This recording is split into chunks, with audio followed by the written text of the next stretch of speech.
नमस्कार, आप देख रहे हैं न्यूज़ 9 भारत और मैं हूं आपके साथ अशोक चौहान। देश और दुनिया की तमाम खबरों पर आइए डालते हैं एक नजर। आजमगढ़ में 2 दिन पूर्व संपन्न हुए लोकसभा उपचुनाव की मतगणना के बाद भी अभी सियासी बयानबाजी में कमी नहीं आई है। एक तरफ जीत के बाद जहां बीजेपी के दिनेश लाल यादव निरहुआ लखनऊ के लिए निकल गए, तो दूसरे नंबर पर रहे समाजवादी पार्टी के धर्मेंद्र यादव भी कल शाम को लखनऊ चले गए। वहीं दूसरी तरफ बहुजन समाज पार्टी के प्रत्याशी रहे शाह आलम गुड्डू जमाली ने आज आजमगढ़ शहर स्थित अपने आवास पर प्रेस वार्ता कर कहा कि वह तो यहीं के रहने वाले हैं, यहीं पैदा हुए, यहीं कब्र में दफन होंगे। उन्होंने खास तौर पर समाजवादी पार्टी और अखिलेश यादव पर निशाना साधा। कहा कि मुसलमान को यह लोग अपनी जागीर समझते हैं, लेकिन इस बार मुसलमानों ने इनको इनकी औकात बता दी है। कहा कि देश की राष्ट्रीय राजनीतिक पार्टी बहुजन समाज पार्टी को यह लोग बी टीम बताते हैं, इनको शर्म नहीं आती है। जबकि इस पार्टी के प्रत्याशी को 2,70,000 वोट मिले। उन्होंने अखिलेश पर खास तौर पर निशाना साधा। अपने बारे में कहा कि विधानसभा चुनाव से पहले बसपा से कुछ दूरी के चलते अपने घर पर बैठे थे, लेकिन उनको लखनऊ बुलाया गया और उनकी पगड़ी को जूते तले रौंदा गया, जिसको आजमगढ़ का मुसलमान बर्दाश्त नहीं कर पाया। कहा कि सपा में जो मुसलमान नेता हैं वह अपनी गैरत बेचकर रहते हैं, मैं गैरत बेचकर नहीं रह सकता, मरना पसंद है। उन्होंने सपा के मुस्लिम विधायकों पर भी निशाना साधा। कहा कि वो अपने बूथ को चेक कर ले कितने वोट मिले थे। कहा कि एक बूथ पर जहां मुस्लिम आबादी है 700 से 800 वोट बसपा को मिले, तो 100 से 150 वोट ही सपा को मिले। इससे उनको अपनी औकात पता चल गई है। 2024 में मजबूती के साथ चुनाव लड़ेंगे, जीत हासिल कर समाजवादी पार्टी के जो भी प्रत्याशी होंगे उनको वापस लौटाने का काम करेंगे। उन्होंने कहा कि जो सैफई और इटावा से आकर यहाँ आजमगढ़ में अपनी जागीर बनाए हैं, उनको सबक सिखाना जरूरी है। सपा नेताओं द्वारा बार बार मुसलमानों को भ्रमित होने के बयान पर उन्होंने कहा कि मुसलमान उनकी जागीर नहीं है कि हमेशा उन्हीं को वोट करेगा। आखिर यादव मतदाता ने बसपा को क्यों नहीं वोट किया? हारने पर सपा नेताओं द्वारा तमाम आरोप पर उन्होंने कहा कि इतना बड़ा चुनाव है, 19 या 20 ह्यूमन एरर हो सकता है, लेकिन कहीं कोई धांधली की बात नहीं है। इनकी रोने की हमेशा आदत रही है। अगर जीत जाते तो कुछ नहीं बोलते, हार गए तो ईवीएम ने हरा दिया, जमाली ने हरा दिया। जिस तरीके से उन्होंने पगड़ी को रौदा, तो एक जमाली नहीं 100 जमाली यहाँ पैदा होंगे। जमाली यही नहीं रुके। उन्होंने कहा कि अखिलेश को मालूम था कि धर्मेंद्र हारेंगे, क्योंकि वो पहले डिम्पल को लड़ाना चाहते थे, लेकिन जब उन्होंने गुड्डू जमाली को प्रत्याशी के रूप में देखे तो धर्मेंद्र को लड़ने भेज दिया। न्यूज़ 9 भारत के लिए अमित खरवार की रिपोर्ट। हो सकता था मेरा समाज आपको वोट देने के लिए पैदा हुआ, आप अपने समाज से कह दीजिए हमें वोट दे दे। आप अपने समाज को कह दो कि जाने दो यार, इन्हीं को दे दो।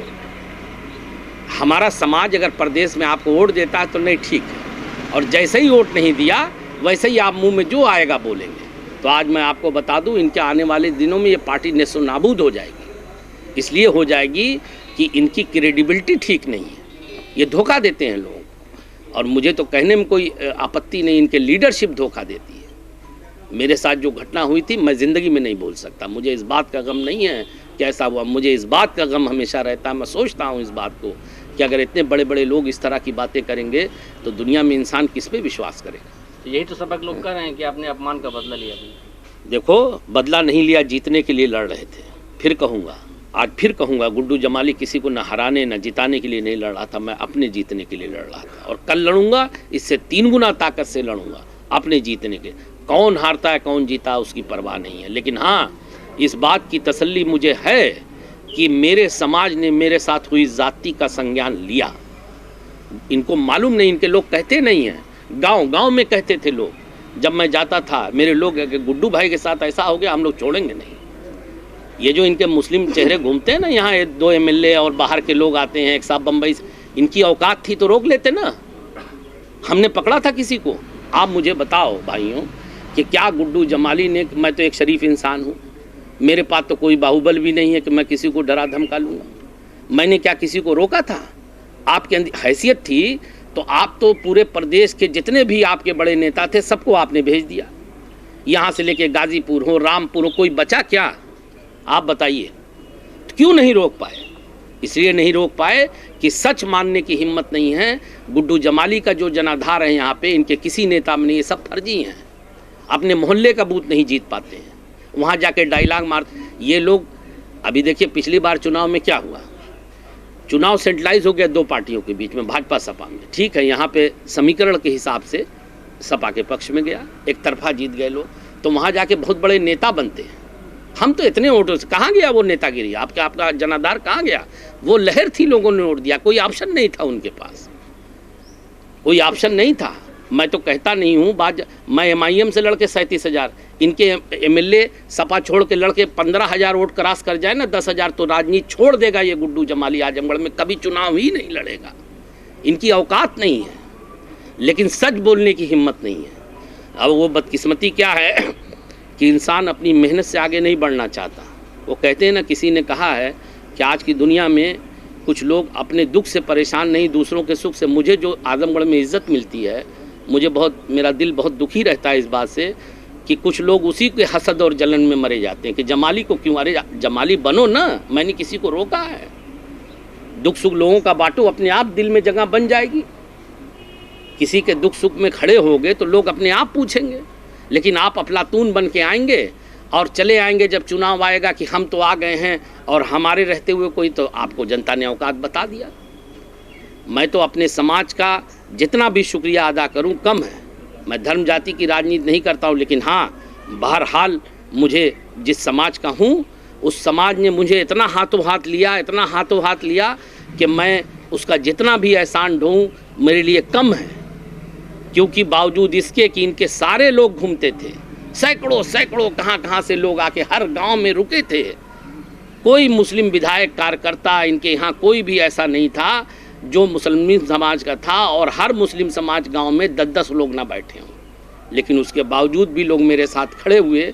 तो अब ईमानदारी से आकलन करें कि ये ज़मीन किसकी है। कहना चाहता हूँ आप लोगों से कि देखो, वो तो जो कहते हैं, आप लोग मेरे दिल समय में बसपा जैसे पहले मजबूत थी, उस तरह की कुछ स्थिति 100% हम लोग उस पर काम करेंगे ब्रदर। अभी मैं जाऊंगा बहन जी से, मैं इस पे बैठ के हम लोग गंभीर चर्चा करेंगे। बहन जी से मेरी मुझे खुशी है कि उन्होंने कम से कम 4-5 बार मेरी बात हो चुकी है इधर, और उन्होंने भी कहा कि नहीं आओ बैठते हैं और जहाँ जहाँ जो है हम लोग उसको देखेंगे। मैं बिल्कुल बहन जी से निवेदन करूंगा और कोशिश भी रहेगी हम लोगों की। हम लोग तो मिशनरी कार्यकर्ता हैं, बसपा एक पॉलिटिकल पार्टी नहीं है, वो पहले एक मिशन है, वो बाद में एक पॉलिटिकल पार्टी है, पहले वो मिशन है। हम लोग ये कोशिश करेंगे कि किसी भी हाल में ये मिशन कमज़ोर ना पड़े। आपके चुनाव से रिलेटेड अगर बहन जी जैसे आपकी पार्टी की जो राष्ट्रीय अध्यक्ष हैं मायावती जी आ जाती हैं अगर चुनाव प्रचार में, तो स्थितियाँ दूसरी होती हैं, इस पर क्या? देखिए, ऐसा नहीं है, मैं आपको बताऊँ, इसमें दोनों बातें हैं। मैंने भी नहीं कहा, और जब मैंने कहा तो उन्होंने पूरा उनका सहयोग रहा। मुझसे सुबह शाम वो डेली बात करती थी। अब ये बातें कोई डेली कहने की नहीं है, वो डेली फॉलो कर रही थी। हमें लगा कि सब ठीक है, और लास्ट में मैंने ही बहन जी से कहा, मैंने कहा बहन जी एक अपील जारी कर दीजिए। कहते ही तुरंत उन्होंने जारी कर दिया अपील, आई भी। एक्चुअली हम लोग ये नहीं समझ पाए थे, ईमानदारी से बताऊं, कि पोलिंग परसेंटेज जो कम होगी उसका हमें लॉस हो जाएगा। ऑनेस्ट बात ये, हमारे भी वोट कम हुए, कंपैरेटिवली दूसरे लोगों के भी हुए होंगे, लेकिन हम लोगों का ज़्यादा हो गया और उसका मुझे डायरेक्ट नुकसान हो गया। क्या दलितों का भी वोट बटा है क्या? ऐसा बिल्कुल नहीं है, आप बूथ उठा के देख लीजिए। देखिए, दो बातें, वोट कम पोल हुआ वो अलग बात है, बटा नहीं है। वोट बूथ पे गए हैं तो हाथी की बटन दबी है। 40 से 42% वो जो भी हुआ, मैं मुस्लिम में भी यही था।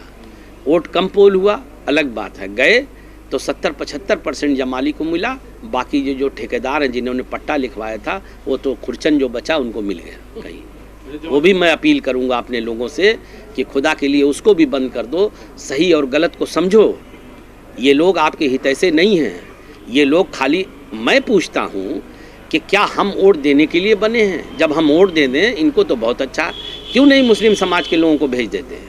यादव लोगों से कह दें, अपने समाज के यादव भाइयों से, कह रहे यार इन्हीं लोगों को वोट दे दो। एक सवाल है आपसे रिलेटेड, कहा जा रहा है कि धर्मेंद्र यादव को पॉलिटिकली मर्डर के लिए यहाँ पे भेजा गया, उनकी राजनीतिक हत्या। यही सच है। इस पर क्या नजरिया? मैं आपको बताऊं, मैं पहले दिन मैंने कहा था सीरियसली, पता नहीं आप लोगों ने नहीं लिया उसको। कुछ ऐसी चीज़ें होती हैं जो कहना ठीक नहीं रहता। मेरे पास पूरी जानकारी ही नहीं बल्कि वो चीज़ें मुझसे जुड़ी भी थी, इसलिए मैं वो बेसिकली डिम्पल जी को यहाँ से लड़ाना चाहते थे और वो चाहते थे कि उनका रास्ता साफ़ हो जाए। जाहिर है कि रास्ता तब साफ़ होता जब जमाली हटते। तो मैं तो बिकाऊ आदमी हूँ नहीं, मैं तो इज़्ज़त से जीता हूँ ना। इन लोगों को लगता है कि हर असल में कहीं से ये गलतफहमी हो गई है। आई एम सॉरी बट ये गलतफहमी उन लोगों ने पाल लिया है कि मुसलमान कोई ऐसी चीज़ है कि जब चाहे उसको बिस्कुट दिखा दो वो भागता हुआ आ जाएगा आपके पीछे। तो जब इनको लग गया कि अब ये मामला बनने वाला नहीं है तो उन्होंने उनको विड्रा कर लिया और भेज दिया इनको यहाँ पे शहीद होने के लिए। और ये अगली बार फिर हारेंगे अगर रहेंगे तो। अभी तो कम हारे हैं, अगली बार बुरी तरह से हारेंगे और यही जमाली हराएगा। आज मैं फिर कह रहा हूँ यही जमाली हराएगा, क्योंकि अभी मुझे टाइम नहीं मिला। मैं अपनी मेहनत और अपने साथियों पे, अपने कार्यकर्ताओं पे, अपने दल के संगठन पे, अपनी नेता पे भरोसा करता हूँ। हम लोग लगेंगे 1 साल में, आप देख लीजिएगा, पता नहीं चलेगा। ये जिला हमारा, हम इसको जीत के रहेंगे। यहाँ खबरों का सिलसिला कभी नहीं थमता। सिर्फ और सिर्फ बने रहिए न्यूज़ 9 भारत पर। अब चाहेंगे इजाजत, नमस्कार।